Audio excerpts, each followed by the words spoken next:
It was Sunday, August 4th, 2024, shortly after noon at HMP Manchester, when a prisoner was attacked.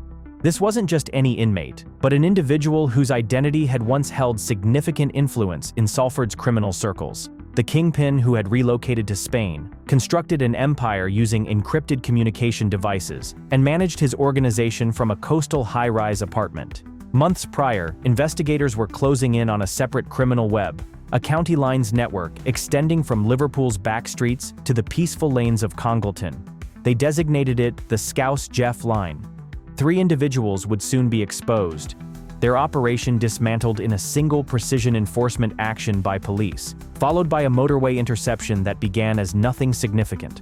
A motorist caught using his mobile device on the M6, a simple violation that transformed into something considerably larger. 3 moments, 3 distinct operations, each commencing with something minor: a message, a photograph, and a traffic stop. This is the narrative of how 3 unconnected cases revealed the same reality. In contemporary Britain, every criminal leaves a digital trail. Jamie Rothwell's identity had been familiar to law enforcement in Greater Manchester for years, long before he became one of the most recognizable figures in the city's criminal underworld. Born and raised in Salford, Rothwell was drawn early into the culture of intimidation and control that surrounded the housing estates. By his mid-20s, he had progressed far beyond street confrontations and petty offenses. He'd become a trusted enforcer for the individuals who managed the Anti-A Team, one faction of a conflict that would define a decade of organized crime criminal activity in Greater Manchester. The conflict commenced around 2014. 2 rival organizations battling for power, territory, and reputation in Salford's lucrative illegal trade. On one side stood the A-Team, led by Stephen Britton and connected to a prominent crime figure, Paul Massey, known locally as Mr. Big. On the other side, the Anti-A Team, led by Michael Carroll, who'd once worked under Massey before separating. Rothwell was Carroll's right-hand associate, the organizer, the one who could be relied upon when intimidation wasn't sufficient. The 2 sides had once moved in the same circles, but greed, pride, and revenge pushed them into open conflict. Drive-by incidents, petrol attacks, and targeted confrontations became part of daily existence across Salford and nearby Wigan. In March 2015, the violence reached Rothwell himself. He was ambushed at an Ashton and Makerfield car wash, attacked as he stepped out of his vehicle. CCTV footage showed him clutching his stomach before stumbling into a nearby office, bleeding heavily. He survived, but the message was clear: he was no longer untouchable. The same weapon used against him would later be used in the attack on 7-year-old Christian Hickey and his mother, an incident that shocked the nation and underlined how far the conflict had escalated. Rothwell's existence became a cycle of near misses and courtroom appearances. In October 2020, after being extradited back from Spain, he stood trial alongside another individual accused of conspiracy. The case fell apart. Rothwell was found not guilty, and within weeks, he vanished again. This time permanently. He surfaced months later in Barcelona, Spain, living in a luxury apartment in the Diagonal Mar district surrounded by money, contacts, and technology. Here, he rebuilt his empire quietly, using encrypted EncroChat phones with handle Live for Long to communicate with a network of trusted associates back in the UK. From that apartment, he could order shipments, arrange deals, or even discuss operations, all through a messaging system he believed could never be compromised. But that illusion wouldn't last. Behind every organized criminal leader is a network, loyal, skilled, and dangerous in their own ways. Jamie Rothwell's operation was no exception. From his base in Barcelona, he commanded a team spread across Greater Manchester, Wigan, Warrington, and Bolton. Each individual had his role. Together, they kept his empire moving until those very messages became the evidence that dismantled it. At the center was Craig Mackinson from Winstanley, Wigan. Known on EncroChat by the handles Top Boy and Dr. Shuggart, he was Rothwell's right-hand man, the one who kept the machinery of the operation running. Mackinson managed the flow of illegal commodities, cash, and prohibited items across the Northwest. He was the contact point for couriers, distributors, and suppliers. Investigators later found pictures of bundles of cash on his device, the same kitchen and furniture matching his Wigan home. He was so confident in EncroChat's secrecy that he once sent his own postcode in a message arranging a delivery. When he wasn't conducting business, he was messaging Rothwell from his hot tub, planning shipments while sipping drinks. He wasn't a street criminal, he was a manager, calm, methodical, and vital. Then came James Close, aged 44, from Lee, the fixer and link between Rothwell's command and the street-level distributors. His handles, Bullsniff and Sickplane, appeared in hundreds of EncroChat logs. Close helped store prohibited items, manage couriers, and process money. When police raided his home on Henry Street, they found a full processing setup, a hydraulic press, scales, packaging, gloves, and even CCTV equipment to monitor his surroundings. His fingerprints were on the press and on multiple bags of controlled substances. To Rothwell, Close was reliable, a worker who carried out orders without question, but to police, he was the thread that led them back to the core of the network. Callum Morris, 33, from Atherton, was different, volatile, and ruthless. His handle was Keyhole, and his messages revealed his hunger for power. Morris arranged prohibited items deals and was heavily involved in the Warrington incident plot, the attack disguised as a pizza delivery. He spoke casually about cheap metals, their code for prohibited weapons, and asked if Rothwell could source specific items. When Rothwell marked someone for action, Morris was the one who moved without question. Police later proved he had bought and moved an AK-47 for Rothwell's use, paying over £10,000 for it. He wasn't a businessman, he was the muscle, the individual who turned encrypted words into real-world violence. Finally, Zach Rock, 35, from Edgeworth, Bolton. A former rigger with no previous convictions, Rock became the broker, the bridge between suppliers and the inner circle. His handle, Purple Hawk, appeared in messages arranging shipments and the storage of prohibited items. He wasn't loud or reckless. He dealt in logistics, ensuring the right people were in place, cash collected, and items hidden safely. When police finally closed in, Rock fled abroad, first to Spain, then to Dubai, before being deported back to the UK in 2024. Alongside the core associates, Rothwell relied on several lower-tier operators. John Moore was a quiet facilitator. He didn't handle prohibited items directly, but he kept the accounts balanced and the cash flowing. His job was to make illegal money look legitimate. John Stankus was the oldest of the group, a veteran of the old trade. Working from Platbridge, Wigan, he helped source and move controlled substances, providing Rothwell's operation with a link to long-standing local distributors. Age hadn't kept him from the business, and experience made him useful. Scott Davies sat one rung higher, based in Wigan. He dealt with distribution, keeping the street side supplied. And then there was Terence MacDonald, the equipment specialist of sorts. His role centered on prohibited items, procuring, storing, and preparing them for use when Rothwell's messages called for them. Together, these individuals formed the base of Rothwell's structure. Some moved controlled substances, others moved money. A few held the items that enforced control. But to police analysts piecing the puzzle together, every coded word, every photo, every cash drop revealed a hierarchy. From Rothwell's Barcelona apartment down to the streets of Wigan and Warrington, it was an operation built on secrecy, undone by its own confidence. By 2020, Jamie Rothwell's criminal network had become a highly organized machine. He and his associates moved vast quantities of Class A and B controlled substances across the Northwest and beyond. Investigators later estimated that the organization dealt in more than 200 kilograms of various illegal commodities, with a street value exceeding £26 million. The structure was simple, but remarkably efficient. Illegal substances would arrive through importers linked to Spanish and Dutch supply lines. From there, it was distributed to contacts in Manchester, Warrington, Wigan, and Liverpool, where it was processed, packaged, and passed down to street-level distributors. EncroChat allowed every stage of that process to be managed remotely. The communication was constant. Even large sums of cash were referred to as tickets or numbers. Evidence later shown in court included hundreds of these encrypted exchanges. In one, Mackinson sent Rothwell a message asking about specific items, where Rothwell replied, "No bro. Soon though, mate, if you ever need one, you could borrow." In another, after arranging the purchase of prohibited weapons, Morris sent Rothwell a photo of the item. Rothwell's reply was chillingly casual. "Makes me hard, bro." Through EncroChat, Rothwell controlled not just the substances, but the prohibited items used to protect them. Messages revealed deals involving various weapons, though not all were ever recovered. He boasted that he had sent 300 straps home, using straps as slang for prohibited weapons. Couriers were sent across the Northwest, carrying kilograms of controlled substances hidden in vehicles or legitimate cargo shipments. Others collected bags of cash and laundered it through shell businesses and front operations. The profits were staggering. Stacks of British banknotes wrapped in rubber bands, photographed and sent back to Rothwell as proof of success.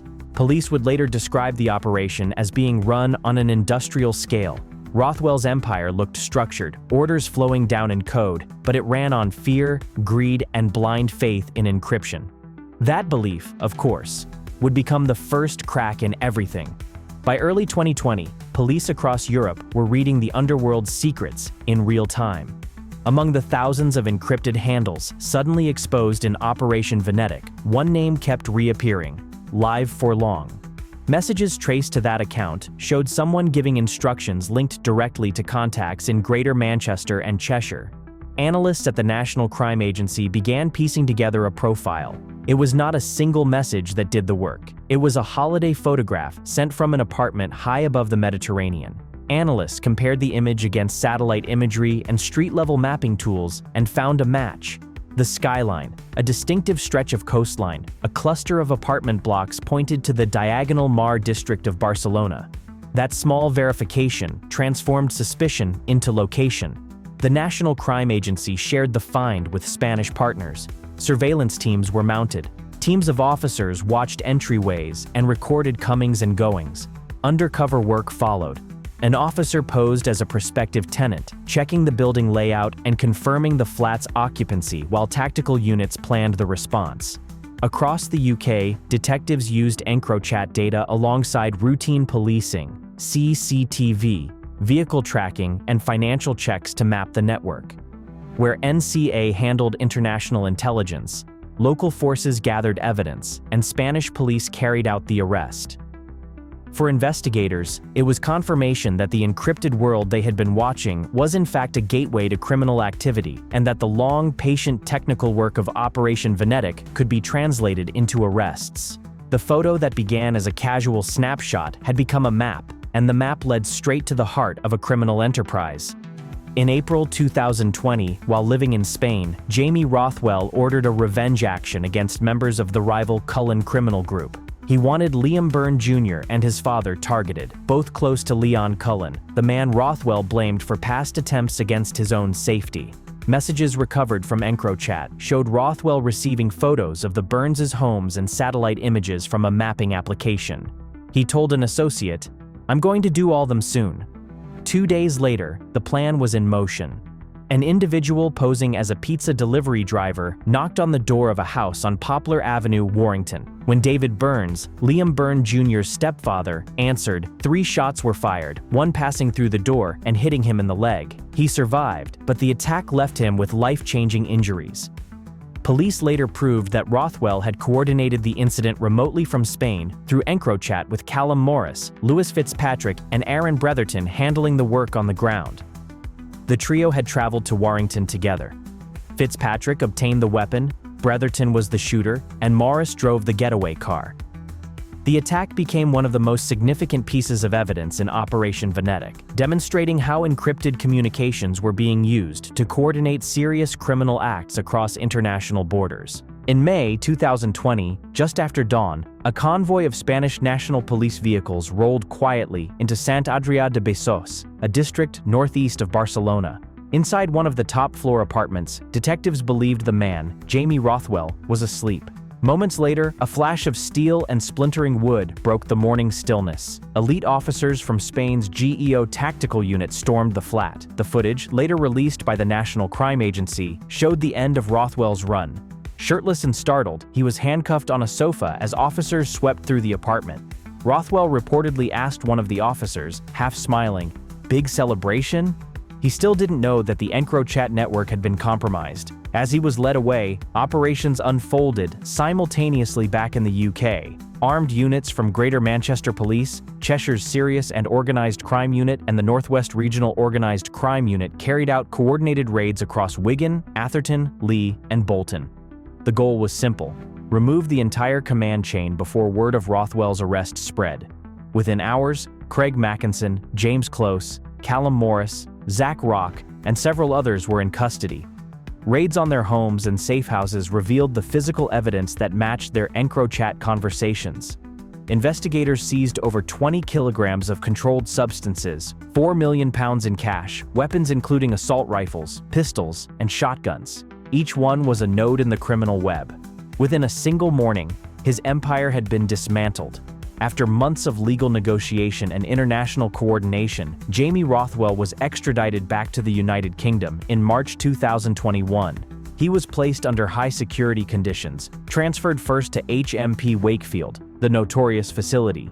His case was complex. The Crown Prosecution Service worked alongside Greater Manchester Police, Cheshire Police, and the National Crime Agency to present a detailed timeline of his activity. The trial began at Manchester Crown Court. It was one of the most closely watched organized crime cases in recent years. But midway through proceedings, the courtroom fell silent after reports emerged from HMP Manchester. Rothwell had been attacked in a serious incident inside the prison. The assault, believed to be linked to old rivalries, left him hospitalized and forced the jury to be discharged. The trial was postponed while he recovered under heavy guard. When it finally resumed in February 2025, the tone was different. Gone was the defiance that had once defined him. Rothwell pleaded guilty to multiple counts. He was sentenced to 43 years in total, 18 years for the distribution conspiracies and an additional 25 years, including 4 on license for the prohibited items and serious offenses. Craig Mackinson, 50 years old, was handed 38 years. Callum Morris, 33, also received 38 years. James Close, 44, was imprisoned for 36 years. Zach Rock, 35, was sentenced to 18 years. Further down the chain came Andrew Akers, 39, received 10 years and 2 months. Scott Davies, 36, was sentenced for 8 years and 6 months for supplying controlled substances. Terrence McDonald, 34, received 8 years. John Stankus, 70, was handed 6 years, and John Moore, 38, received 1 year and 3 months. In total, the sentences added up to almost 207 years of imprisonment, a single figure that closed one of Greater Manchester's largest ever organized crime prosecutions. Rothwell's downfall marked the end of one empire, but across the Northwest, the trade didn't stop. Smaller networks were still thriving in his shadow. From Liverpool's streets, Anthony Fox, 32, controlled a county lines network moving controlled substances into Congleton and Warrington. Using burner phones, he sent thousands of bulk messages advertising deliveries. Working beneath him were Hayden Brooks, a teenage courier making multiple daily runs, and James Spindler, 24, who coordinated drops between Liverpool and Cheshire. By 2024, Operation Toxic, part of the National Crime Agency's Project Medusa, targeted the network. Specialist teams traced phone signals from Liverpool tower blocks to Cheshire streets. In April and May 2025, simultaneous raids across Liverpool and Cheshire led to arrests. Officers found bundles of cash, dozens of burner phones, and quantities of controlled substances ready for sale. In July 2025, Liverpool Crown Court sentenced Fox to 5 years and 6 months, Brooks to 3 years, and Spindler to 2 years and 6 months. Combined sentences totaled 11 years. In August 2024, Cheshire Police stopped Mark Danson, 44, from Burnley on the M6 for mobile phone use. His nervous behavior prompted a search. Officers discovered 62.5 kilograms of amphetamine valued at £100,000 hidden in shopping bags. Phone data linked him to Northwest distribution networks. In February 2025, Chester Crown Court sentenced Danson to 7 years and 2 months for transporting controlled substances across county lines. These operations demonstrate how modern criminal activity leaves digital trails. From encrypted phones to burner devices to casual mobile phone use, technology enables both crime and detection. Combined sentences exceeded 230 years, representing significant victories for UK law enforcement agencies working across borders to combat organized criminal networks.